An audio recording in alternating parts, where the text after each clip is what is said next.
எவன் ஒருத்தன் பிஜேபி எதிர்க்கிறது தயங்குறானோ அவன் அவர்களால் உருவாக்கப்பட்டவன் என்று பொருள். எவன் ஒருவன் மோடி அரசை எதிர்க்க விமர்சிக்க தயங்குகிறானோ அவன் அவர்களால் வளர்க்கப்படுகிறவன் என்று ஏன் தயக்கம்? இந்த 11 வருஷத்தில் என்ன சாதித்து விட்டார்? இந்த 4.5 ஆண்டுகால திமுக அரசை விமர்சிக்கிற மோடி அவர்களை பார்த்து நான் கேட்கிறேன், இந்த 11 ஆண்டுகால ஆட்சியில் நீங்கள் என்ன சாதித்து கிழித்திருக்கிறீர்கள்? சொல்லுங்க. விலைவாசி உயர்வு இன்றைக்கு சங்கம் ஒரு கிராம் எவ்வளவு? ஒரு சவரன் 1.25 லட்சம். எதனால் ஏற்பட்டது? உலக சந்தையில் இந்திய ரூபாயின் மதிப்பு இவ்வளவு தூரம் வீழ்ந்ததற்கு யார் பொறுப்பு? திமுக அரசு பொறுப்பா? திராவிட முன்னேற்ற கழகத்தின் தலைவர் ஸ்டாலின் பொறுப்பா? இந்திய ரூபாயின் மதிப்பு உலக சந்தையிலே வீழ்ந்ததற்கு யார் பொறுப்பு? 11-12 ஆண்டுகள் ஆட்சி புரிந்திருக்கிறீர்கள். என்ன மேம்பாட்டை உங்களால் காட்ட முடியும்? அதானிக்கும் அம்பானிக்கும் இந்தியாவை விற்றுக் கொண்டிருக்கிறீர்கள். எல்லாவற்றையும் முதலாளித்துவமயமாக்கி கொண்டிருக்கிறீர்கள். ஒருபுறம் கார்ப்பரேட் மயம், இன்னொரு புறம் சனாதன மயம். இதுதான் பிஜேபி ஆட்சி. முஸ்லிம் வெறுப்பு, சிறுபான்மை மக்களுக்கு எதிரான அச்சுறுத்தல், பாபர் மசூதி இடிப்பு, திருப்பரங்குன்றத்திலே மதவாத அரசியல். என்ன செய்து கிழித்து விட்டீர்கள்? என்ன சாதனையை உங்களால் அடுக்க முடியும்? 4.5 ஆண்டு கால திமுக அரசை விமர்சிப்பது உதறிட்டு அடித்தொண்டையால காட்டு கூச்சல் இட்டால் எல்லாம் மக்கள் ஏமாந்து விடுவார்கள் என்று கருதுகிறார். கண்டவெல்லாம் பேசுறான், எவனோ பேசுறான், உள்நோக்கம் கற்பித்து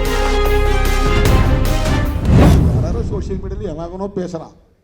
ஃபிட்ஸ் வந்த மாதிரி கைய கால உதறிட்டு நிற்கிறாங்க. எல்லாம்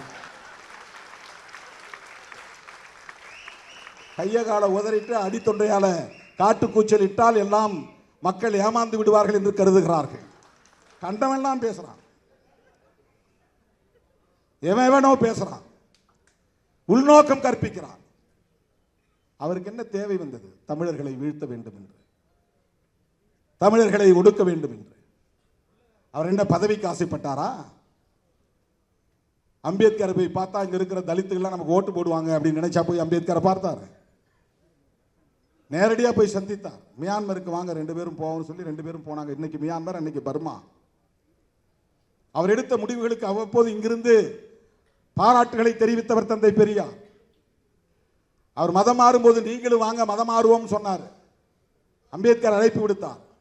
இல்ல நீங்க போங்க, நான் வெளியே வந்துட்டேன்னா இந்த பசங்களை பேச முடியாது, சண்டை போட முடியாது, இவர்களை எதிர்த்து என்னால குரல் கொடுக்க முடியாது, நான் இங்க இருந்துகிட்டே பாத்துக்கிறேன், அவனா நானா பாத்துக்கிறேன் அப்படின்னு சொன்னவர் தந்தை பெரியார். நான் முஸ்லீமா மாறிட்டா அப்புறம் போய் நான் பார்ப்பனர்களை எதிர்த்து பேச முடியுமா? சனாதன தர்மத்தை எதிர்த்து பேச முடியுமா? இன்னைக்கு எந்த ஒரு முஸ்லீமாவது அதை எதிர்த்து பேச முடியுமா? பேச முடியாது. தன்னை ஜவாஹருல்லாவில் சனாதன தர்மம் இப்படி இருக்கு, திருமாவளவன் பேசுற மாதிரி அவரால் பேச முடியாது. பேசினா அது மதக்கலவரமா மாறி போயிடும். பேசுகிற துணிச்சல் உள்ளவர் தான், ஆனால் அது மதக்கலவரமா மாறிடும். திருமாவளவனை ஒன்றும் பண்ண முடியாது. நான் ஆணவத்தோட சொல்லல, நான் முஸ்லீம் இல்லை, நான் கிறிஸ்தவன் இல்லை, என்ன ஒண்ணும் பண்ண முடியாது. நான் பெரியாரின் பிள்ளை, அம்பேத்கரின் பிள்ளை, அவ்வளவுதான் என்னுடைய அடையாளம், அவ்வளவுதான் என்னுடைய அடையாளம். வேற எந்த அடையாளம் எனக்கு கிடையாது. எனக்கு சாதி ஒரு அடையாளம் கிடையாது, மதம் ஒரு அடையாளம் கிடையாது. எனக்கு மொழி என்பது மட்டும், மொழியும் கூட எனக்கு அடையாளம் கிடையாது. ஆனால் மொழி உரிமைக்காக போராடுவேன், அது என்னுடைய கடமை. இன உரிமைக்காக போராடுவேன், அது எனக்கு கடமை. விடுதலை புலிகளை ஆதரிப்பது நான் வெறும் மொழி உணர்வால் அல்ல, இன உணர்வால் அல்ல, சிங்கள பௌத்த பேரினவாதத்தின் ஆதிக்கத்தை எதிர்ப்பதற்காக புலிகளுக்கு நாங்கள் ஆதரவு தெரிவிக்கிறோம். ஒரு தேசிய இன விடுதலைக்கான போராட்டம் என்கிற முறையிலே புலிகளை ஆதரிக்கிறோம். அண்ணன் பிரபாகரன் அவர்களை ஆதரிக்கிறோம். அண்ணன் ஏதோ சொன்னார் என்றார். எனக்கு தெரிஞ்சு என்கிட்ட பேசின மாதிரி மற்றவங்கிட்ட பேசினாரான்னு எனக்கு தெரியாது. 2002 ஒரு முறை 1 மணி நேரத்திற்கு மேலாக அண்ணன் பிரபாகரன் அவர்கள் என்னை அழைத்து பக்கத்தில் அமர வைத்துக் கொண்டு அந்த ராணுவ மிடுக்கான உடையோடு அமர்ந்து கொண்டு 1 மணி நேரம் சாதி அரசியல் குறித்து பேசினார். இவர்கிட்ட தான் பேசினாரான்னு ஒரு ஆள் அறிக்கை கொடுத்தான். என்கிட்ட தான் பேசினார். நான் நீங்க தான் சொல்றீங்களா அவர் உயிரோட இருக்கிறாருன்னு. உயிரோட இருந்தா என்னைக்காவது ஒரு நாள் சொல்லுவார், திருமாவளவன் சொன்னது அத்தனை உண்மை, ஒன்றும் புனைவு இல்லை என்பதை சொல்லுவார். என்கிட்ட பேசினார். என்கிட்ட முதல் வார்த்தையை கேட்டார், திண்ணியத்தில் வாயில மலத்தை திணிச்சவன் உயிரோட இருக்கிறானான்னு கேட்டார். என்னால் அந்த செய்தியை படிச்சுட்டு 3 நாள் தூங்க முடியல, சாப்பிட முடியல. அவனை எப்படி இன்னும் விட்டு வச்சிருக்கிறீங்கன்னு கேட்டார். புரட்சியாளன் எந்த மூலையில் இருந்தாலும் அவன் ஒடுக்குமுறைகளுக்கு எதிராக சிந்திப்பான் என்பதற்கு அண்ணன் பிரபாகரன் ஒரு அடையாளம், ஒரு சான்று. அடுத்த கேள்வி கேட்டார். இவ்வளவு மோசமான ஒரு நிலை அங்கே இருந்த போதும் ஒரு அரசியல் கட்சி தலைவர் கூட இதை கண்டித்து அறிக்கை விடவில்லையே, என்ன அரசியல் தமிழ்நாட்டில் நடக்கிறது, எப்படி அவர்களால் இதை சகித்துக் கொள்ள முடிகிறது? இந்த கேள்வியை கேட்டவர் அண்ணன் பிரபாகரன். மதனி அவர்களை காதலித்ததை, அதனால் இருந்த சிக்கலையும், அதனை ஒட்டி அவர் எடுத்த நடவடிக்கைகளையும் பல நிமிடங்கள் என்னோடு பகிர்ந்து கொண்டார். இதை உங்களை போன்ற ஆட்கள்கிட்ட பேச மாட்டார். நீங்கள் எல்லாம் சனாதனவாதிகள் என்பது அவருக்கு தெரியும், பேச மாட்டார். வேறு யாரோடும் இதை பகிர்ந்திருக்க வாய்ப்பில்லை. என்னிடத்தில் பேசினார். மதிவதனி அவர்களை நான் காதலித்ததால் அவருடைய தந்தையே எங்கள் காதலை ஏற்றுக்கொள்ளவில்லை. மாநிலத்தின் தமிழ்க்கூடல் முடிந்ததும் நான் வன்னிக்கு சென்று அவரை சந்தித்த போது, அண்ணா உங்கள் மாமனாரை சந்தித்தேன் என்று சொன்னதும் அடுத்த நொடியே அவர் ஒரு வார்த்தை சொன்னார். நான் அதிர்ந்து போனேன். அதன் பிறகு அந்த காதல் குறித்தும், காதல் தொடர்பான பிரச்சனைகள் குறித்தும், அதனையொட்டி அவர் எடுத்த நடவடிக்கைகள் குறித்தும், வல்வெட்டி துறையிலே 14 பேரை நான் சுட்டுக் கொன்றேன் என்று சொன்னார். எவனும் இதை மறுக்க முடியாது. சாதிக்கு எதிரான நடவடிக்கை. மதிவதனி சார்ந்த சமூகம் நான் இல்லை என்பதனால் என்னை தலைவனாக ஏற்றுக்கொள்ள இந்த மண்ணில் பெரும் தயக்கம் இருந்தது. காலப்போக்கில் அது தகர்ந்து போனது. நீங்களும் அந்த பொறுமையை கடைபிடிக்க வேண்டும். தமிழ்நாடு உங்களை ஏற்கிற காலம் வரும் என்று சொன்னார் அண்ணன் பிரபாகரன். என்னிடத்தில் பகிர்ந்து கொண்டார். இயக்கத்திற்குள்ளே சாதி யாரும் பார்ப்பதில்லை. சாதி அடிப்படையில் எந்த பிரச்சனையும் எழுந்ததில்லை. காதல் என்று வருகிற போது விரும்புகிறவர்கள் திருமணம் செய்ய இயக்கத்திலே சுதந்திரம் உண்டு. அதை நாங்கள் அனுமதிக்கிறோம். இயக்கத்தை தாண்டி சாதி பிரச்சனை வந்தால், எங்கள் காதுக்கு வந்தால், அடுத்த நாளே அந்த இடத்தில் எங்கள் இயக்கம் நிற்கும். அங்கு சாதி ஆணவத்திற்கு எதிரான நடவடிக்கைகளை இயக்கம் மேற்கொண்டிருக்கிறது என்று விவரித்தார். இன்றைக்கு சாதி பிரச்சனைகள் என்பது ஒரு கட்டுக்குள்ளே இருக்கிறது. இந்த இயக்கம் வலிமை பெற்றிருப்பதனால். ஏன் இவ்வளவு பேசினார் தெரியுமா? அதற்கும் ஒரு காரணம் இருக்கிறது. மாநிலத்தின் தமிழ்க்கூடல் மாநாட்டிலே நான் பேசுகிற போது தமிழ்நாட்டிலிருந்து 5 பேர் போனோம். 5 பேரில் ஒரே ஒரு அரசியல் களப்பணியாளர் என்கிற முறையில் அழைக்கப்பட்டவன் நான் தான். கவிஞர் இன்குலாப், எழுத்தாளர் ஜெயபிரகாசம், அவரும் ஒரு கவிஞர் எழுத்தாளர். இயக்குனர் புகழேந்தி தங்கராஜ், திரைப்படத்துறையை சார்ந்தவர். ஓவியர் மருது, அவர் ஒரு கலைஞர். அரசியல் தளத்தில் யாரை அழைப்பது என்று தெரியவில்லை என்று புதுவை ரத்தினதுரை அவர்கள் போய் அண்ணனிடத்திலே சொன்னபோது ஒரு சீட்டிலே எழுதி கொடுத்தாராம். அவரே சொன்னது, புதுவை ரத்தினதுரையே சொன்னது. கலை இலக்கிய கழகத்தின் பொறுப்பாளர் அவர்தான். அவரே சொன்ன வார்த்தை. நாங்கள் என்ன செய்யறது, யாரை கூப்பிடுறதுன்னு தெரியாமல் போய் குழம்பிக்கிட்டு இருந்தோம். ஒரு சீட்டை எடுத்து எழுதி கொடுத்தாரு. பிரித்து பார்த்தா திருமாவளவன் பேர் இருந்தது. திருமாவளவனை மானுடத்தின் தமிழ்க்கூடல் மாநாட்டிற்கு அழையுங்கள் என்று சொன்னவர் அண்ணன் பிரபாகரன் அவர்கள். அந்த மாநாட்டில் நான் பேசுகிற போது அப்ப எனக்கு சரியான தலைவலி, எனக்கு சைனஸ் தலைவலி. வல்வெட்டி துறையெல்லாம் போயிட்டு வந்த உடனே மேடையில் பேச சொல்லிட்டாங்க. பேசும்போது நான் சொன்னேன், புலிகளை பார்த்து நான் கேட்கிறேன், அண்ணன் பிரபாகரன் அவர்களுக்கு நான் ஒரு கோரிக்கை வைக்கிறேன். நீங்கள் இந்த யுத்தத்தில் வெற்றி பெற்று தமிழ் ஈழம் மலர்ந்தால் அந்த ஈழம் சாதியற்ற ஈழமாக இருக்குமா என்கிற கேள்வியை எழுப்பினேன். இன்றைக்கு பெரியாரை பற்றி ஆழமாக படிக்கிற போது அவற்றையெல்லாம் படிக்காத நிலையில் பெரியாரை போல் திருமாவளவனும் சிந்தித்திருக்கிறானே என்று நான் எனக்குள் பெருமைப்பட்டுக் கொண்டேன். ஏனென்றால் அவர் எந்த நிலை எடுத்தாலும் சாதி ஒழிப்பை மட்டுமே முன்னிறுத்தி நிலைப்பாட்டை எடுத்திருக்கிறார் தந்தை பெரியார். அதுதான் ரொம்ப முக்கியமானது. அப்ப ஈழம் விடுதலை அடைந்தால் அந்த ஈழத்தில் சாதி இருக்குமா இருக்காதா அந்த கேள்வி எழுப்பி நான் சொன்னேன். இங்கிருந்து அயல் நாடுகளுக்கு போனவர்கள் நிலபுலத்தை விட்டு போயிருக்கிறார்கள், ஆடு மாடு உள்ளிட்ட கால்நடைகளை விட்டு போயிருக்கிறார்கள், உற்றார் உறவினர்களை விட்டு போயிருக்கிறார்கள். ஆனால் சாதியை விட்டு போயிருக்கிறார்களா என்று தெரியாது. அவர்கள் திரும்பும் போது சாதியோடே வந்தால் தமிழீழம் என்னவாகும் என்ற கேள்வியை எழுப்பியவன் திருமாவளவன். 2002 விடுதலை புலிகளின் மாநாட்டில் மானுடத்தின் தமிழ் கூடல் மாநாட்டில் மலரப்போகும் தமிழீழத்தில் சாதி இருக்குமா இருக்காதா என்ற கேள்வியை எழுப்பினேன். நான் பேசி முடித்தவுடன் ஆவேசத்தோடு வந்து அண்ணன் புதுவை ரத்தினதுரை அவர்கள் என் கையில் இருந்த ஒலிவேங்கியை பிடித்து பிடுங்கி பேசினார்.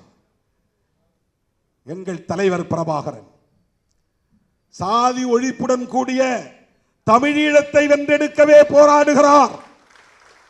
நாளை மலரவிருக்கிற தமிழீழத்தில் சாதி இருக்குமே ஆனால் அந்த ஈழம் எங்களுக்கு தேவையில்லை என்று பேசியவர் புதுவை ரத்தினதுரை.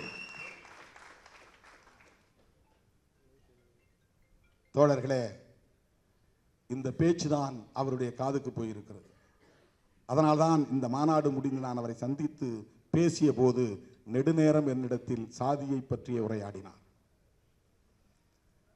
தமிழீழத்தில் சாதி இருக்காது என்பதை உறுதிப்படுத்தினார். சாதியால் தான் சிதறி கிடக்கிறோம் என்பதை திரும்ப திரும்ப சொன்னார். தமிழ்நாட்டில் உங்களை ஏற்கிற காலம் வரும், அதுவரையில் பெருமையாக இருக்க வேண்டும் என்று சொன்னார். இதெல்லாம் 100% உண்மை. அண்ணன் என்னோடு பேசியது 100% உண்மை. இன்னும் பல விவரங்கள், அதையெல்லாம் நான் சொல்ல விரும்பவில்லை. ஆனால் இன்றைக்கு பேசுகிறவர்கள் அண்ணன் சொல்லித்தான் பெரியார் எதிர்ப்பை கையில் எடுக்கிறோம் என்று சொன்னால் இது எவ்வளவு பெரிய அயோக்கியத்தனம்! பிரபாகரன் அவர்களையே கொச்சைப்படுத்துவதாக இருக்கிறதே. அண்ணன் பிரபாகரன் அவர்கள் எங்கே அப்படி சொன்னார்? ஏதேனும் ஒரு பதிவை காட்டுங்கள். எங்கே அப்படி எழுதியிருக்கிறார்? என்றைக்கு அவர் திராவிடத்தை எதிர்த்து பேசியிருக்கிறார்? அவர் இந்தியாவையே எதிர்க்கவில்லையே, இந்திய அரசையே அவர் விமர்சிக்கவில்லையே. இந்தியாவின் துணையோடு தான் நம்மால் ஈழத்தை வென்றெடுக்க முடியும் என்கிற நம்பிக்கை கொண்டிருந்தவர் அல்லவா? உங்களை போல காங்கிரஸை விமர்சிப்பது, இந்திய அரசை விமர்சிப்பது என்கிற நிலைப்பாட்டை கூட அவர் எடுத்ததில்லையே. அவருடைய அரசியலை எப்படி நீங்கள் கொச்சைப்படுத்தலாம்? குருமூர்த்தி சொன்னார் என்று சொல்லிக் கொள்ளுங்கள். பெரியாரை நாங்கள் எதிர்ப்பதற்கு இவர்தான் காரணம் என்று சொல்லுங்கள். எச் ராஜா தான் காரணம் என்று சொல்லுங்கள். அல்லது வேறு யாராவது RSS காரர்கள் தான் காரணம் என்று சொல்லுங்கள். எப்படி அண்ணன் பிரபாகரன் அவர்களின் பெயரை சொல்லலாம்? அவர் திராவிடத்திற்கு எதிரானவரா? யோசித்து பாருங்கள். சிங்களம் அது ஒரு இனத்தின் அடையாளம், பௌத்தம் அது மதத்தின் அடையாளம், பேரினவாதம் என்பது பெரும்பான்மை என்கிற அடிப்படையிலான ஒரு அடையாளம். தங்களுடைய பகைவர்களை இப்படித்தான் அவர் அடையாளப்படுத்தினார். சிங்கள பௌத்த பேரினவாதிகள், அவ்வளவுதான் அவருடைய பகைவர்கள். சிங்களம் என்கிற மொழியை அடையாளமாக கொண்டவர்கள், பௌத்தம் என்கிற மதத்தை அடையாளமாக கொண்டவர்கள், பெரும்பான்மை என்கிற எண்ணிக்கை அடையாளத்தை கொண்டவர்கள், இவர்களே எங்கள் எதிரிகள் என்று அடையாளப்படுத்தியவர் ஒரு இடத்திலும் அதற்கு அப்படியே நேர் எதிராக சிங்களத்திற்கு பதிலாக தமிழ், பௌத்தத்திற்கு பதிலாக இந்து, பெரும்பான்மைக்கு பதிலாக சிறுபான்மை என்று தமிழ், இந்து, சிறுபான்மை நாங்கள் என்று அவர் சொன்னதில்லை. அவருடைய உரையிலோ எழுத்திலோ அல்லது அவருடைய செயல் திட்டங்களிலோ தமிழர் என்ற அடையாளத்தை தவிர இந்து என்கிற சொல்லை அவர் எங்கும் கையாண்டதில்லை.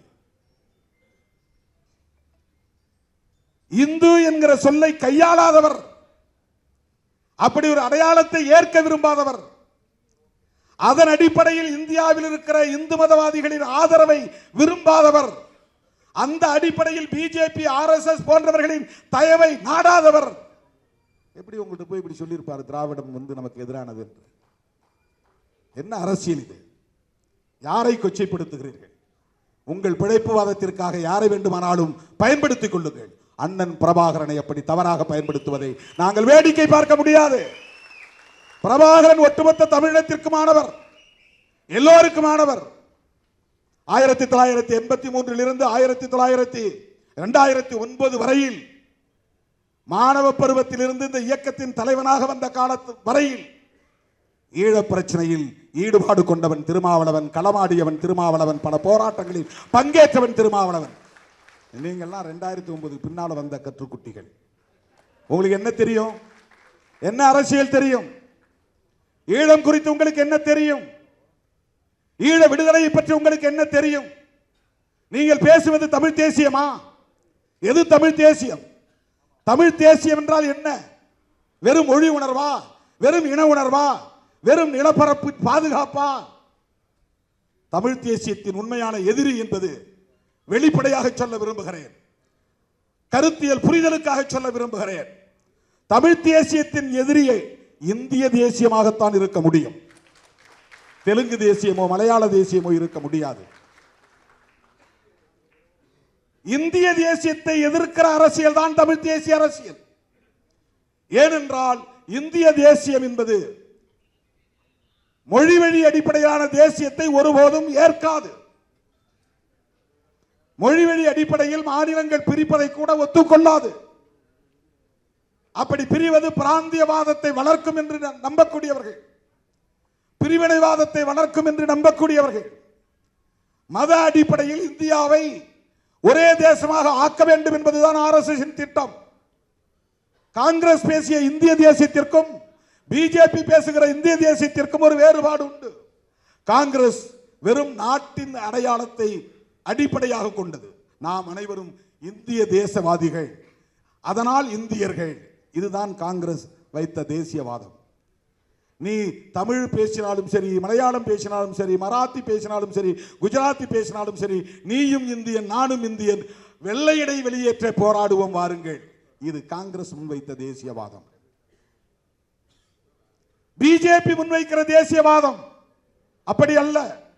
பிரிட்டிஷாரை எதிர்ப்பது அவருடைய நோக்கம் இல்லை. ஏனென்றால் பிரிட்டிஷார் இல்லை. ஆனால் ஒரு தேசத்தை கட்ட வேண்டும். அம்பேத்கரும் ஒரு தேசத்தை கட்ட விரும்புகிறார். பெரியாரும் ஒரு தேசத்தை கட்ட விரும்புகிறார். காங்கிரசும் ஒரு தேசியவாதத்தை தேசத்தை கட்ட விரும்புகிறது. பிஜேபியும் ஒரு தேசத்தை கட்ட விரும்புகிறது. ஒவ்வொருவருக்கும் ஒவ்வொரு பார்வை. அம்பேத்கர் எப்படிப்பட்ட தேசத்தை கட்ட விரும்பினார் என்றால், அவர் விரும்பியது பௌத்த இந்தியாவை கட்டமைக்க வேண்டும் என்பது. பௌத்தம் என்பது மதத்தின் அடிப்படையில் அல்ல. அம்பேத்கர் சொல்லுவது பௌத்த இந்தியா என்றால் சமத்துவ இந்தியா என்பதுதான் அம்பேத்கரின் தேசியவாதம். அவருடைய தேசியவாதம் சமத்துவ தேசியவாதம். இந்தியாவில் பிறப்பின் அடிப்படையில் உயர்வு தாழ்வு இருக்கக்கூடாது. இந்தியாவுக்கு மதம் இருக்கக்கூடாது. இந்த அரசு ஒரு மதசார்பற்ற அரசு. ஆகவே மதச்சார்பின்மை என்பதை முதன்மை கோட்பாடாக உயர்த்தி பிடித்தவர் புரட்சியாளர் அம்பேத்கர் அவர்கள். இது எவ்வளவு பெரிய துணிச்சல்! உலகத்தில் எல்லா நாடுகளுக்கும் ஸ்டேட் ரிலிஜன் உண்டு. அம்பேத்கர் அந்த இடத்தில் இருந்ததால் இந்தியாவுக்கு ஸ்டேட் ரிலிஜன் இல்லை என்கிற முடிவை எடுத்தார். காங்கிரஸோடு எங்களுக்கு முரண்பாடு உண்டு. ஈழத்தமிழர் விவகாரத்தில் காங்கிரஸை நாங்கள் கடுமையாக எதிர்த்திருக்கிறோம். திமுக கூட்டணியில் இருந்து விடுதலை சிறுத்தைகளை வெளியேற்றுங்கள் என்று 2009 தேர்தலின் போது வேலூர் ஞானசேகரன் போன்றவர்கள் சட்டப்பேரவையிலேயே என்னை பெயரை சொல்லி எதிர்த்து பேசியது இன்றைக்கும் அவை குறிப்பில் இருக்கிறது.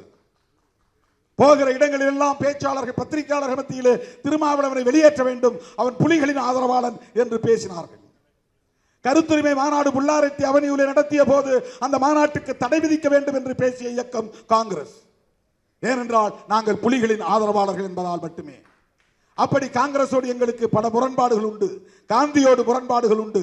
ஆனாலும் இன்றைக்கு காங்கிரஸோடும் காந்தியோடும் நாங்கள் ஒரு உறவை பேணுகிறோம் என்று சொன்னால் அதற்கு காரணம் அம்பேத்கர் முன்மொழிந்த மத சார்பின்மைக்கு காந்தியடிகளும் பண்டித ஜவஹர்லால் நேரு அவர்களும் இந்திரா காந்தி அம்மையார் அவர்களும் அவருடைய வாரிசு ராஜீவ் காந்தி அவர்களும் ஒரே நிலைப்பாட்டில் உறுதிப்பாட்டோடு இருந்தார்கள் என்பதுதான்.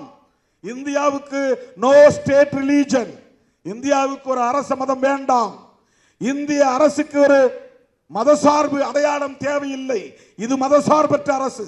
இந்த கருத்திலே அம்பேத்கர் அவர்களுக்கு ஒத்துழைத்தது நேருவும் காந்தியும். காந்தியடிகள் ஒரு மதவாதி தான், சனாதனவாதி தான். தன்னைத்தானே அப்படித்தான் அவர் அடையாளப்படுத்திக் கொண்டார். சனாதன தர்மத்தின் மீது எனக்கு நம்பிக்கை உண்டு என்று சொன்னார். பிறப்பின் அடிப்படையில் இந்த தீண்டாமை கூடாதே தவிர பாகுபாட்டை நாம் தவிர்க்க முடியாது, இது கர்மத்தின் வினைப்பயன் என்று சொன்னவர் காந்தியடிகள். அப்படிப்பட்டவர் விடுதலை பெற்ற இந்தியாவுக்கு மதம் வேண்டாம், இந்த அரசு ஒரு மதசார்பற்ற அரசு என்கிற அம்பேத்கரின் நிலைப்பாட்டுக்கு உடன்பட்டவர் காந்தி. அதனால் தான் நாத்துராம் கோட்சேவை வைத்து அந்த பார்ப்பனரை வைத்து சுட்டுக் கொன்றார்கள். காந்தியடிகளை சுட்டுக் கொன்றது ஒரு பார்ப்பனர். ஆர்எஸ்எஸ் இந்து மகா சபை ரெண்டும் ஒன்றுதான். வெவ்வேறு இயக்கமா இருந்தாலும் ரெண்டும் ஒன்றுதான். மதச்சார்பின்மை. அம்பேத்கர் விரும்பிய தேசியவாதம் சமத்துவ தேசியவாதம். தந்தை பெரியார் விரும்பிய தேசியவாதம். இந்தியாங்கிற ஒரே நாடு இருந்தாலும், அல்லது திராவிட நாடாக இருந்தாலும், அல்லது தமிழ்நாடாக இருந்தாலும், அவருடைய ஒரே கண்டிஷன் ஜாதி ஒழியணும். ஜாதி ஒழிந்த திராவிட நாடு. ஏன்னா அவன் வடநாட்டுக்காரனோடு நம்ம சேர்ந்திருந்தா அவனுடைய புராண குப்பைகள்லாம் இங்கே வந்து சேருது. அவன் ஆக்கிரமிப்பு பண்ணுறான். அவன்கிட்ட நாம் விடுபடுவோம், உடைச்சிட்டு வெளியே வருவோம். நாம தக்ஷண இந்தியா, தட்சிண இந்தியா, தென்னிந்தியா, தக்ஷணம் என்றால் தெற்குன்னு அர்த்தம். தட்சிண இந்தியா, தட்சிண பாரத். பாரத்ங்கிற சொல்லிட அம்பேத்கருக்கு உடன்பாடே கிடையாது. பாரதம்னு அவர் சொல்ல விரும்பல. இவங்கெல்லாம் கட்டாயப்படுத்தி இந்தியா அல்லது பாரத் அப்படின்னு எழுத வச்சாங்க. பாரதம் என்கிற சொல்லு மகாபாரதத்தை அடையாளப்படுத்துவது, அல்லது பரதன் ஆண்ட தேசம் இது என்கிற கதையை, புராணத்தை, புனைவை ஒத்துக்கொள்வது என்று கருதி இந்த பெயரை அவர் விரும்பவில்லை. இந்தியா என்பது ஆங்கில பெயர், அதனால் அது கூடாது என்றார்கள் அப்போதே. இன்னைக்கு இருக்கிற RSS இல்லை, அப்ப யாரும் இல்லை. அப்பவே இந்த மாதிரி இயக்கம் கிடையாது, பிஜேபி கிடையாது. அப்ப இருந்த அதிதீவிர இந்துத்துவ சக்திகள், சனாதன சக்திகள் இந்துஸ்தான் என்று இந்த நாட்டுக்கு பெயர் சூட்ட வேண்டும் என்ற கோரிக்கையை எழுப்பி அவர்கள் வாதிட்டுக் கொண்டிருந்த நேரத்தில் தான் முதல்ல முஸ்லிம்கள் கேட்கல தனிநாடு. இந்தியாவுக்கு இந்துஸ்தான் பெயர் வைக்க சொல்லி இந்துத்துவ சக்திகள் போராடிய பிறகுதான் முஸ்லிம்களுக்கு அந்த எண்ணம் வருது. சரி, எங்களுக்கு பாகிஸ்தான் கொடுங்கன்னு கேட்டாங்க. அதுவரையிலும் அவங்க முதல்ல இந்த நாட்டை பிரிக்கணும் முயற்சி பண்ணல. இந்த நாட்டை இந்துக்களின் தேசம்னு மாத்துறதுக்கு முயற்சி செய்த போது, அப்படின்னா எங்களுக்கு தனியா கொடுத்துங்க, நாங்க போயிடுறோம் அப்படிங்கிற சிந்தனை ஜின்னாவுக்கு உதித்தது இவர்களால் தான். ஆக அம்பேத்கர் பேசிய தேசியவாதம் சமத்துவ தேசியவாதம், பெரியார் பேசிய தேசியவாதம். ஒரு கட்டத்தில் தமிழ்நாடு தமிழ் இருக்கேங்கிறார், இன்னொரு கட்டத்தில் திராவிட நாடு கோரிக்கை வைக்கிறார், இன்னொரு கட்டத்தில் இந்தியாவில் பார்ப்பனர்கள் தவிர அத்தனை பேரும் திராவிடர் தாயா, சாதி ஒழிப்பை ஏத்துக்கிறவன் எல்லாம் ஒன்னா சேருவாங்க அப்படின்னு சொன்னார்.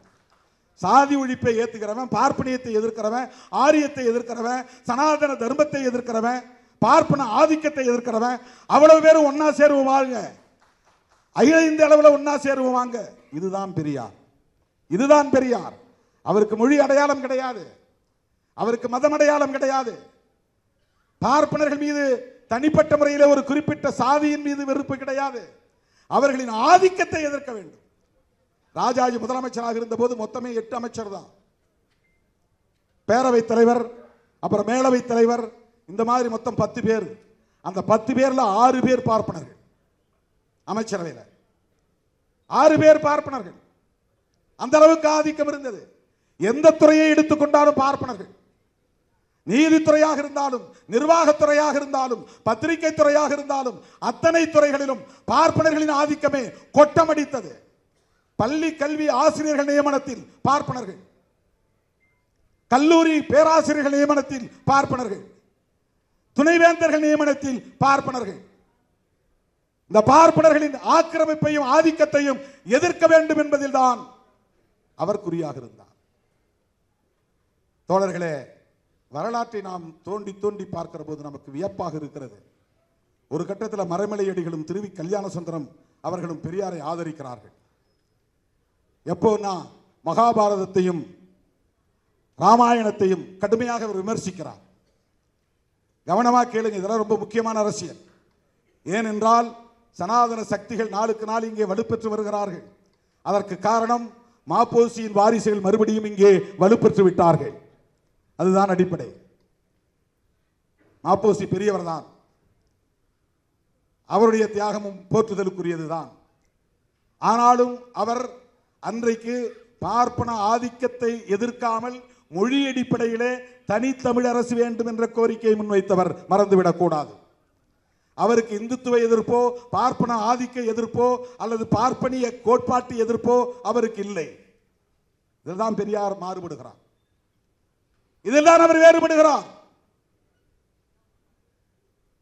பெரியார் ராமாயணத்தை எதிர்த்த போது, பெரியார் மகாபாரதத்தை எதிர்த்த போது ஆதரித்த மறைமலையடிகள், திருவி கல்யாண சுந்தரம் போன்றவர்கள் தன்னை ஆதரிக்கிறார்கள் என்று இவரும் மகிழ்ச்சியில் இருந்தார். அதன் பிறகு அவருக்கு புரிஞ்சுட்டு எப்படின்னா, சைவம் ஒரு கட்டத்தில் மகாபாரதத்தையும் ராமாயணத்தையும் எதிர்க்கிற முயற்சி எடுத்தது.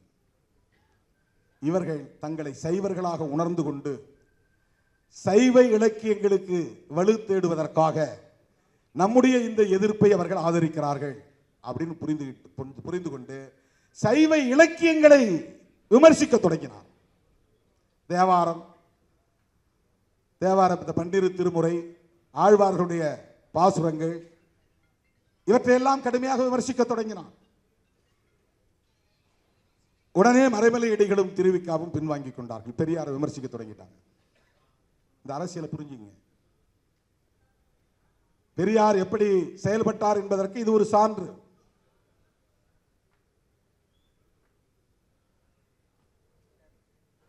மறைமலையடிகள், திருவிக்கல்யாண சுந்தரம் போன்றவர்கள் எல்லாம் அவர் வாழ்ந்த காலத்திலேயே இவர்தான் எங்கள் தலைவர், தமிழர் தலைவர் என்று பிரகடனப்படுத்தியவர்கள்.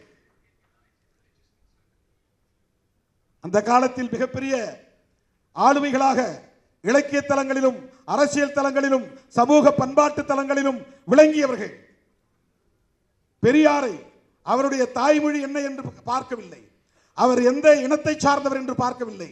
எங்களுக்கான தலைவர் தமிழர் தலைவர் என்று சொன்னவர்கள் அவர்கள். அவர்களால் தமிழர் தலைவர் என்று போற்றப்பட்ட பெருமைக்குரியவர். ஆனா அவங்களும் எப்படி சிந்திக்கிறாங்க அப்படின்னு பார்க்கிற போது அவங்க சாதி ஒழிப்புக்கு தயாரா இல்லைன்னா வேணாம் போங்க. இந்து மத சனாதன தர்மத்தை எதிர்த்து போராடுவதற்கு தயார் இல்லை என்றால் எவனும் தேவையில்லை. நான் ஒரு ஆளே நின்று போராடுவோம் போங்க. இந்த துணிச்சல் அவருக்கு இருந்தது. வெறும் 10 பேரை வச்சுக்கிட்டு, 8 பேரை வச்சுக்கிட்டு, 6 பேரை வச்சுக்கிட்டு தொடர் போராட்டங்களை நடத்தியவர் தந்தை பெரியார். கூட்டம் வேணும்னு யாரும் அவர் கவலைப்பட்டது கிடையாது. செய்தி ஆகணும், பத்திரிகைகளை பெருசா வரணும், டிவி டிபேட்ல வரணும் அவர் ஆசைப்பட்டது கிடையாது. அதில் அவர் இன்பம் அடைந்தது இல்லை. எவன் தன்னை ஏற்றுக்கொண்டான், எவன் தன்னை அங்கீகரித்திருக்கிறான் என்பதை பற்றி கவலைப்படாத ஒரு ஆளுமை. யார் விமர்சிக்கிறான், யார் நம்மை அவதூறு பரப்புகிறான் என்பதை பொருட்படுத்தாத ஒரு ஆளுமை. இதெல்லாம் மிக மிக மிக மிக அபூர்வம். இப்படிப்பட்ட ஒரு தலைமை தோன்றுவது, இப்படிப்பட்ட ஒரு ஆளுமை தோன்றுவது மிக மிக அபூர்வம். அரிதினும் அரிது. அவருடைய சிந்தனைக்கு, அவருடைய முயற்சிக்கு, அவருடைய உழைப்புக்கு, அவருடைய தியாகத்திற்கு இன்றைக்கு களங்கம் கற்பிக்க முயற்சிக்கிறார். தோழர்களே, பெரியார் கண்ட தேசியவாதம் சுயமரியாதை தேசியவாதம். அப்படிதான் அதை நம்ம அடையாளம் காரணம். அவர் இந்தியா ஒரு சுயமரியாதை உள்ள இந்தியாவாக, சுயமரியாதைன்னா சமூக நீதி, சமூக நீதினா சமத்துவம், அவ்வளவுதான். பெரியாரும் அம்பேத்கரும் கனவு கண்ட இந்தியா சமத்துவ இந்தியா. அவர்கள் முன்மொழிந்த தேசியவாதம் சமத்துவ தேசியவாதம், அவ்வளவுதான். மொழி உணர்வு அடிப்படையில், இன உணர்வு அடிப்படையில் அவர் நாங்க தமிழ அப்படின்லாம் அவர் பராக்கிரமத்தை காட்டவில்லை. அப்படி யாருக்கே அவருக்கு நாடகம் ஆட வேண்டும்ங்கிற தேவையில்லை. யாரையும் ஏமாற்ற வேண்டும் என்கிற அவசியம் அவருக்கு இல்லை. சராசரி அரசியல் கட்சிகளை சொல்லணும்னா நீங்க அப்படி சொல்லலாம். இப்ப அண்ணா ஒரு அரசியல் கட்சி நடத்தினார், கலைஞர் ஒரு அரசியல் கட்சி நடத்தினார். அவர்கள் பேசுறதுல ஒரு உள்நோக்கம் இருக்குன்னு நீங்க முயற்சித்தால் கூட பெரியாரை எப்படி நீங்கள் அப்படி உள்நோக்கம் கற்பிக்க முடியும்? எதற்காக அவர் வேஷமிட வேண்டும்? எதற்காக இங்கே மக்களை அவர் தமிழர்களை ஏமாற்ற வேண்டும்? என்ன தேவை இருந்தது? எந்த வாரிசுகளுக்காக அவர் சொத்து சேர்க்க விரும்பினார்? அவருடைய நோக்கத்தை களங்கப்படுத்துவது எந்த வகையிலே நியாயமானது? ஒரே வகையில் தான். என்னத்துக்காக பண்றாங்கன்னா பார்ப்பனர்களை திருப்திப்படுத்துகிறார்கள், அவ்வளவுதான். ஆரியர்களை திருப்திப்படுத்துகிறார்கள், அவ்வளவுதான். அவர்கள் எழுதி தருகிற அஜெண்டா படி செயல்படுகிறார்கள், அவ்வளவுதான். இது ரொம்ப சிம்பிளா நீங்க புரிஞ்சுக்கணும். எவன் ஒருத்தன் பிஜேபி எதிர்க்கிறது தயங்குறானோ அவன் அவர்களால் உருவாக்கப்பட்டவன் என்று பொருள். எவன் ஒருவன் மோடி அரசை எதிர்க்க விமர்சிக்க தயங்குகிறானோ அவன் அவர்களால் வளர்க்கப்படுகிறவன் என்று பொருள், அவ்வளவுதான். உனக்கு ஏன் தயக்கம்? இந்த 11 வருஷத்தில் நீ என்ன சாதித்து விட்டாய்? இந்த 4.5 ஆண்டு கால திமுக அரசை விமர்சிக்கிற மோடி அவர்களை பார்த்து நான் கேட்கிறேன், இந்த 11 ஆண்டு கால ஆட்சியில் நீங்கள் என்ன சாதித்து கிழித்திருக்கிறீர்கள்? சொல்லுங்க. விலைவாசி உயர்வு இன்றைக்கு சங்கம் ஒரு கிராம் எவ்வளவு? ஒரு சவரன் 1.25 லட்சம். எதனால் ஏற்பட்டது? உலக சந்தையில் இந்திய ரூபாயின் மதிப்பு இவ்வளவு தூரம் வீழ்ந்ததற்கு யார் பொறுப்பு? திமுக அரசு பொறுப்பா? திராவிட முன்னேற்ற கழகத்தின் தலைவர் ஸ்டாலின் பொறுப்பா? இந்திய ரூபாயின் மதிப்பு உலக சந்தையிலே வீழ்ந்ததற்கு யார் பொறுப்பு? 11-12 ஆண்டுகள் ஆட்சி புரிந்திருக்கிறீர்கள். என்ன மேம்பாட்டை உங்களால் காட்ட முடியும்? அதானிக்கும் அம்பானிக்கும் இந்தியாவை விற்றுக் கொண்டிருக்கிறீர்கள். எல்லாவற்றையும் முதலாளித்துவ மயமாக்கி கொண்டிருக்கிறீர்கள். ஒருபுறம் கார்ப்பரேட் மயம், இன்னொரு புறம் சனாதன மயம். இதுதான் பிஜேபி ஆட்சி. முஸ்லிம் வெறுப்பு, சிறுபான்மை மக்களுக்கு எதிரான அச்சுறுத்தல், பாபர் மசூதி இடிப்பு, திருப்பரங்குன்றத்திலே மதவாத அரசியல். என்ன செய்து கிழித்து விட்டீர்கள்? என்ன சாதனையை உங்களால் அடுக்க முடியும்? 4.5 ஆண்டு கால திமுக அரசை விமர்சிப்பது எந்த அடிப்படையில் என்பதை உங்களால் சொல்ல முடியுமா? வெறும் தேர்தல் நோக்கம்தான், அரசியல் ஆதாயம்தான். அதற்கு எடப்பாடி துணை போகிறார். தமிழ்நாட்டு மக்கள் எடப்பாடியை ஒருபோதும் மன்னிக்க மாட்டார்கள் என்பதை நான் இந்த இடத்திலே பதிவு செய்ய கடமைப்பட்டிருக்கிறேன். அவர் எம்ஜிஆருக்கு விசுவாசமாக இல்லை, ஜெயலலிதா அம்மையாருக்கு விசுவாசமாக இல்லை. வெறும் survival of the political gain, அரசியல் ஆதாயம் தேடுவதற்கு, தன்னை தக்க வைத்துக் கொள்வதற்காக சந்தர்ப்பவாத அடிப்படையிலே பாஜகவோடு இன்றைக்கு கூட்டணி அமைத்திருக்கிறார். பாரதிய ஜனதாவோடு எந்த காலத்திலும் அதிமுக கூட்டணி வைத்துக் கொள்ளாது என்று சொன்னவர் தானே ஜெயலலிதா அம்மையார். எங்களுக்கு ஞாபகம் இருக்கிறது, உங்களுக்கு ஞாபகம் இல்லையா? எடப்பாடி அவர்களை பார்த்து நான் கேட்கிறேன், அம்மையார் ஜெயலலிதா சொன்னாரா, சொல்லவில்லையா? மோடியா லேடியா மோதி பார்க்கலாம் வா என்று அழைத்தவர் தானே ஜெயலலிதா அம்மையார். ஒரு காலத்தில் நாங்கள் நம்பி ஏமாந்து விட்டோம், இனி எந்த காலத்திலும் பாஜகவை நம்ப மாட்டோம், பாஜகவோடு எந்த காலத்திலும் அதிமுக கூட்டணி வைத்துக் கொள்ளாது என்று சொன்னாரா, சொல்லவில்லையா? எந்த அடிப்படையிலே பாஜகவோடு நீங்கள் கூட்டணி வைக்கிறீர்கள்? என்ன அச்சுறுத்தல்? ஜனநாயகம் படத்துக்கு தடை, அதற்கும் திமுக தான் காரணம் என்கிறார்கள். என்ன வேடிக்கை! அவர் இங்கே ஆட்சியை பிடிக்க போவதாக ஆட்டம் போடுகிறார். பிஜேபியை எதிர்த்து ஏன் அறிக்கை விட வேண்டியது தானே? சென்சார் போர்டை யார் கட்டுப்படுத்துவது? நீதிமன்றத்திலே உமக்கு எதிராக வழக்கு தீர்ப்பை தருவது யார்? அதற்கும் திமுக அரசுக்கும் என்ன சம்பந்தம்? ஏன் பிஜேபியை எதிர்க்க முடியவில்லை? ஏன் மோடியை எதிர்க்க முடியவில்லை? இன்னும் தேர்தலுக்கே நீங்கள் வரவில்லை, அதற்குள்ளேயே இவ்வளவு பயந்தால் எப்படி எதிர்காலத்தில் நீங்கள் அரசியல் செய்ய போகிறீர்கள்? யாரை கண்டு அஞ்சுகிறீர்கள்? எதற்காக அஞ்சுகிறீர்கள்? இந்த துணிச்சல் இல்லை. இந்தியாவிலேயே இன்றைக்கு 2 மாநிலம் தான், தமிழ்நாடும் கேரளாவும் தான் மோடி எதிர்ப்பில், பாஜக எதிர்ப்பில், RSS எதிர்ப்பில் இன்றைக்கும் உடும்பு பிடியாக இருக்கிற மாநிலங்கள்.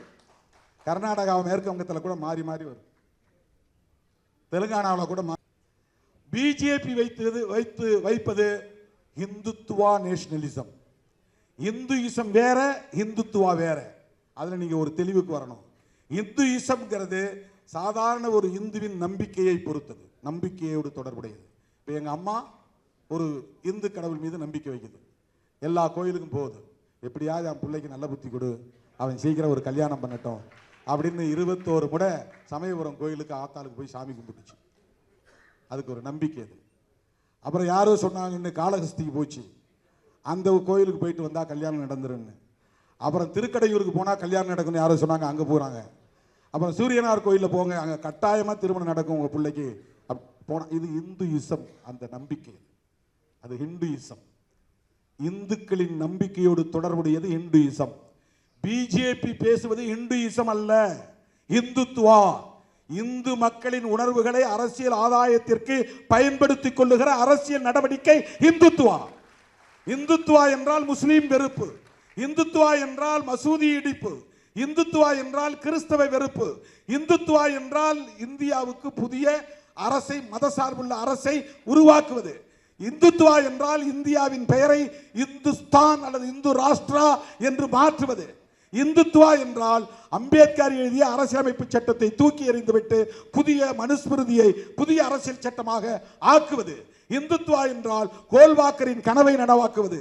இந்துத்துவா என்றால் ஹெட்காவரின் அரசியலை மக்களிடத்தில் பரப்புவது. இந்துத்துவா என்றால் காந்தியை கொன்ற நாத்துராம் கோட்சேவை தேசபக்தன் என்று கொண்டாடுவது. இதுதான் இந்துத்துவா. நாங்கள் எதிர்ப்பது இந்துத்துவாவை, சாதாரண இந்து மக்களின் நம்பிக்கையை நாங்கள் விமர்சிக்கவில்லை. பெரியார் மாதிரி எங்களால் அவ்வளவு துணிச்சலா பேச முடியாது. அவருக்கு எந்த எதிர்பார்ப்பும் இல்லை. எங்களுக்கு அரசியல் ரீதியாக மக்களை அமைப்பாக்க வேண்டிய தேவை இருப்பதாக நாங்கள் களமாடுகிறோம். அவருக்கு அரசியல் ரீதியான தேவை இல்லை. நாம் போடுற விதை விருட்சமாக வளரும் என்ற நம்பிக்கை அவருக்கு இருந்தது. அவர் இந்த அரசியலை பேசும்போது இப்படியெல்லாம் இயக்கங்கள் உருவாகும் என்று அவர் ஒருபோதும் கற்பனை செய்திருக்க வாய்ப்பில்லை. அண்ணா உருவாவார், திராவிட முன்னேற்ற கழகம் உருவாகும், அதை ஒட்டி அதிமுக என்று இயக்கம் பல்கி பெருகும், அதே வரிசையில் திருமாவளவன் போன்றவர்கள் வருவார்கள் என்றெல்லாம் பெரியார் எண்ணி பார்த்திருக்க வாய்ப்பில்லை. அவர் போட்ட கருத்தியல் விதை இன்றைக்கு இவ்வளவு பெரிய அரசியலாக இன்றைக்கு உருவெடுத்திருக்கிறது, பல்கி பெருகி இருக்கிறது. ஆகவே தேசியவாதம் என்பதில் பல அணுகுமுறை இருக்கிறது, பல பார்வை இருக்கிறது. இவர்கள் பேசுகிற மொழி வழி தேசியம் இது. பிஜேபி பேசுவது மத வழி தேசியம், காந்தி பேசியது நாட்டின வழி தேசியம், அம்பேத்கரும் பெரியாரும் பேசியது கோட்பாட்டு வழி தேசியம். கோட்பாட்டு வழி தேசியம். தேசியவாதத்தில் இத்தனை வகை இருக்கு. தேசியவாதமே கூடாது என்று சொன்னவர் பெரியார். எனக்கு தேசம், அப்புறம் தேசியம், தேசியவாதம் இதெல்லாம் எனக்கு உடன்பாடு இல்லைங்கிறார். எவ்வளவு பெரிய அரசியல் ஞானி தந்தை பெரியார். நினைத்து பார்க்கிற போது நமக்கு வியப்பாக இருக்கிறது. இப்ப பிரபாகரன் பேசியது என்ன?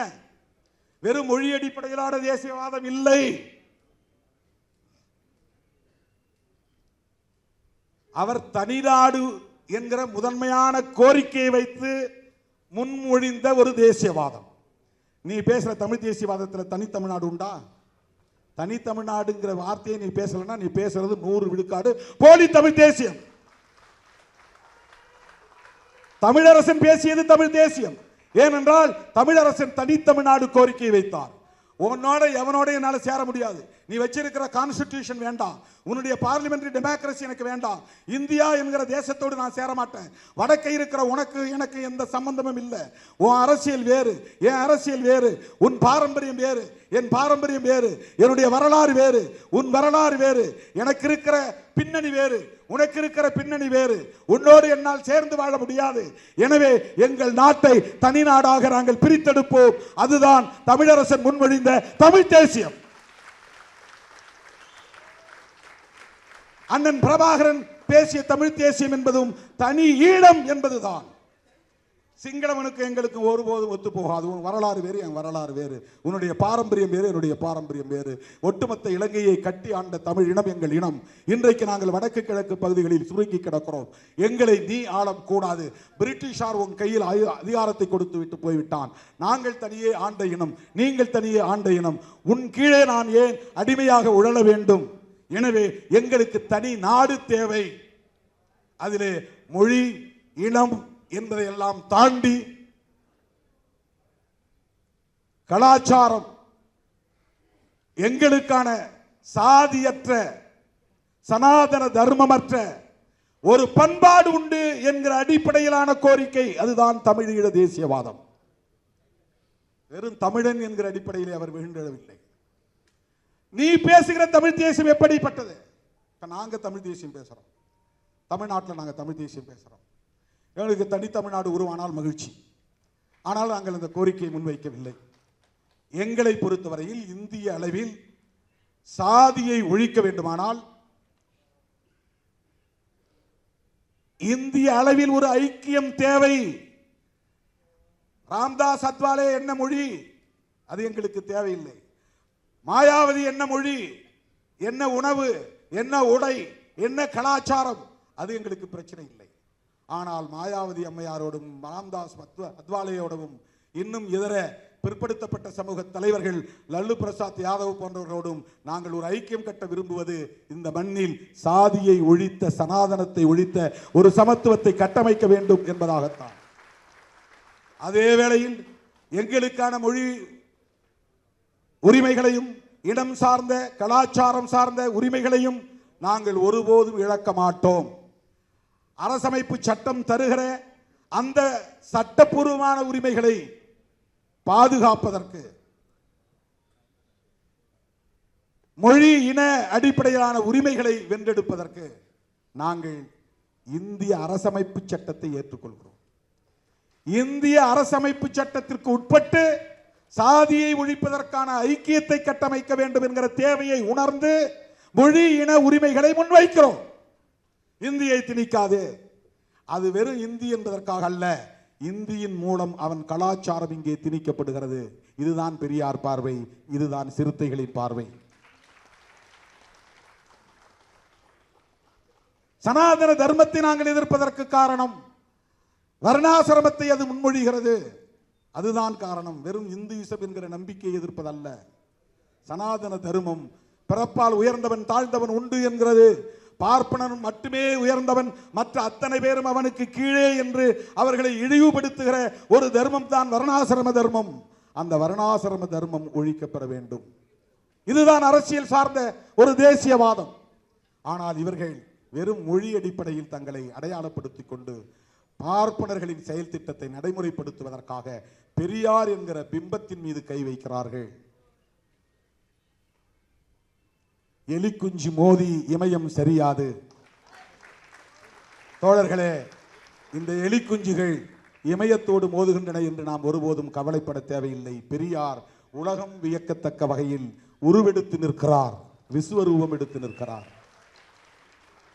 பெரியார் என்கிற தனி மனிதர் அல்ல, பெரியாரின் சிந்தனைகள், சமத்துவ சிந்தனைகள், சனாதன ஒழிப்பு சிந்தனைகள், அதுதான் பெரியார்.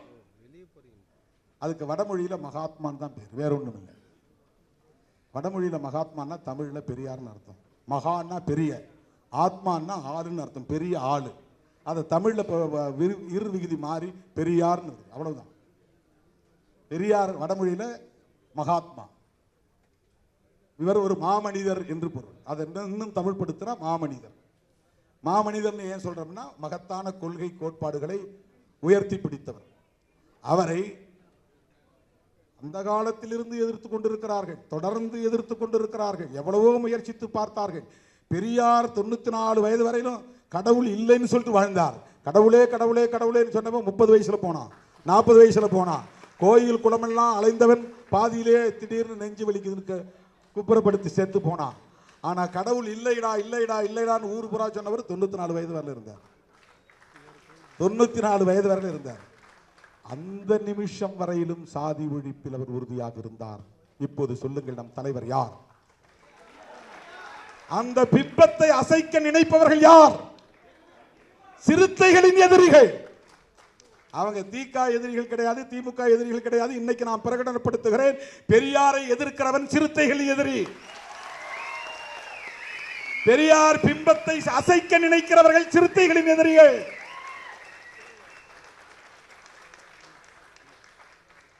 நான் மேடைக்காக பேசல, மேடைக்காக பேசவில்லை. தோழர்களே, சிறுத்தைகள் பேசுகிற தமிழ் தேசியம் அரசமைப்பு சட்டத்திற்கு உட்பட்ட மொழி இன நலன்கள் சார்ந்த தமிழ் தேசியம். ஆனால் நீங்கள் நாடாளுமன்ற ஜனநாயகத்தை ஏற்றுக்கொள்கிறீர்கள், தேர்தலில் நிற்கிறீர்கள், ஓட்டு நாங்கள் அதிகமாக வாங்கியிருக்கிறோம் பெருமை பீற்றிக் கொள்கிறீர்கள். அரசமைப்பு சட்டத்தை ஏற்றுக்கிட்ட பிறகு தேர்தலில் நிற்கிற சூழலில் நீங்கள் பேசுவது தெலுங்கு எதிர்ப்பாகவும் கன்னட எதிர்ப்பாகவும் இருக்கிறது. இது எப்படி தமிழ் தேசியமாக இருக்க முடியும்? கன்னடனா அங்கே டெல்லியில் உட்கார்ந்து இருக்கிறான். நாட்டை ஆளக்கூடியவர்கள், இந்தியை திணிக்கக்கூடியவர்கள், சமஸ்கிருத மயத்தை நடைமுறைப்படுத்துகிறவர்கள், அம்பானி அதானியிடம் நாட்டை விற்பனை செய்து கொண்டிருப்பவர்கள். இந்திரா காந்தி காலத்தில் இந்திரா காந்தியோடு நமக்கு பல முரண்பாடுகள் இருக்கலாம். தனியார் வங்கிகளை எல்லாம் தேசியமயமாக்கினாங்க, தேசியமயமாக்கினாங்க. பல துறைகளை, தனியார் துறைகளை எடுத்து அரசுடைமையாக்கி பொதுத்துறைகளா மாத்தினாங்க. ஆனா இவர்கள் பொதுத்துறைகளை எல்லாம் தனியார் ஒப்படைக்கிறாங்க, தனியார் மயப்படுத்துது. காங்கிரஸ் ஆட்சி காலத்தில் தேசியமயமாக்குதல் நடந்தது, நேஷனலைசேஷன். எல்லாத்தையும் நேஷனலைசேஷன் பண்றதுதான் நேஷனலிசத்தில் ரொம்ப முக்கியமான ஒரு பங்கு. ஆனா இவர்கள் எல்லாத்தையும் பிரைவேட்டைசேஷன் பண்றாங்க, தனியார் மயப்படுத்துறாங்க. அதுவும் அவங்களுடைய பினாமிகள்கிட்ட ஒப்படைக்கிறாங்க. அதானி அம்பானி தான் ரெண்டே பேர்கிட்ட ஒட்டுமொத்த இந்தியாவை விற்று கொண்டிருக்கிறார்கள். இது எப்படி உண்மையான ஒரு இந்திய தேசியமாகவும் இருக்க முடியும்? இந்துக்களையும் ஏமாற்றுகிறார்கள். ஒரு குறிப்பிட்ட காலவரையில் திமுகவை எதிர்க்கிற காரணத்தினால் திராவிட அரசியலை பலவீனப்படுத்துவதற்கு இந்த கும்பல் பயன்படும் என்று கருதுகிற காரணத்தினால் அவர்கள் இதை ஊக்கப்படுத்துகிறார்கள். ஆனால் திமுக ஒரு வேளை பலவீனப்பட்டு போனால், திராவிடர் கழகம் ஒரு வேளை பலவீனப்பட்டு போனால், அதன் பிறகு அவர்கள் அழிக்க துணிவது தமிழ் தேசியம் பேசுகிற சக்திகளை தான் அழிப்பார்கள். ஞாபகத்திலே வைத்துக் கொள்ளுங்கள். மொழி வழி தேசியத்தை எதிர்க்கிற மதவழி தேசியத்தை எதிர்க்க வேண்டும். அதுதான் தமிழ் தேசியம். இல்லை என்றால் தனித்தமிழ்நாடு கோரிக்கையை வைக்க வேண்டும். அதுதான் தமிழ் தேசியம். தங்களுடைய இந்துத்துவ தேசியத்திற்கு பிரபாகரன் அவர்களை துணைக்கு இழுக்கக்கூடாது, அவரை களங்கப்படுத்தக்கூடாது. அவர் பெரியாருக்கு எதிரானவர், திராவிடத்திற்கு எதிரானவர், திராவிட அரசியலுக்கு எதிரானவர் அல்லது திராவிட கட்சிகளுக்கு எதிரானவர் என்பதை போன்ற ஒரு திரிபுவாத அரசியலை இந்த மண்ணில் விதைப்பது மிகவும் ஆபத்தானது. அதை விடுதலை சிறுத்தைகள் வேடிக்கை பார்க்க மாட்டோம். எப்போதும் சொல்லுவது போல் சொல்லுகிறேன், தேர்தலில் நின்றாலும் நிற்காவிட்டாலும் நாங்கள் இந்த நிலைப்பாட்டில் எப்போதும் உறுதியாக இருப்போம். தேர்தலில் வென்றாலும் தோற்றாலும் நாங்கள் இந்த கருத்தியல் நிலைப்பாட்டில் எப்போதும் உறுதியாக இருப்போம். ஆகவே எந்த கடப்பாறையை கொண்டு வந்து திராவிட அடையாளமாக, சமத்துவ அடையாளமாக, திராவிடம் என்றால் சமத்துவம், திராவிடம் என்றால் சமூக நீதி, திராவிடம் என்றால் பார்ப்பனிய எதிர்ப்பு, திராவிடம் என்றால் ஆரிய எதிர்ப்பு, திராவிடம் என்றால் சனாதன எதிர்ப்பு, திராவிடம் என்றால் சகோதரத்துவம், திராவிடம் என்றால் அம்பேத்கரியம், திராவிடம் என்றால் பெரியாரியம். அதை அசைக்க யார் வந்தாலும், எந்த கடப்பாறையை தூக்கி கொண்டு வந்தாலும் சிறுத்தைகள் எதிர்கொள்வோம், களமாடுவோம் என்பதை சொல்லி இந்த வாய்ப்புக்கு நன்றி கூறி முடிக்கிறேன். நன்றி, வணக்கம்.